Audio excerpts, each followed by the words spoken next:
here, this swoops around here, slopes back, it's rounded, and it's rounded.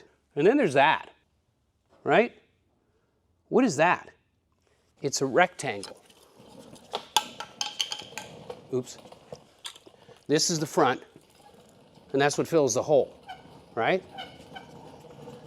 Rounded, smooth, rectangle.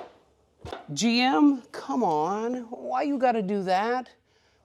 Yes, a lot of the cars from the 60s and 70s had rectangular marker lights. These corner lights, they were DOT, Department of Transportation mandated corner lights that came about in 1968. DOT thought we needed more illumination so we could see the vehicle from the side. And as a matter of fact, this, in many vehicles, doubles as a turn signal. As well as marker light illumination, when your lighting system is on, this typically glows. And I believe that we can trick this into being a turn signal if it's not already. I've seen those things online with some of the Camaro forums and Facebook groups that I'm on.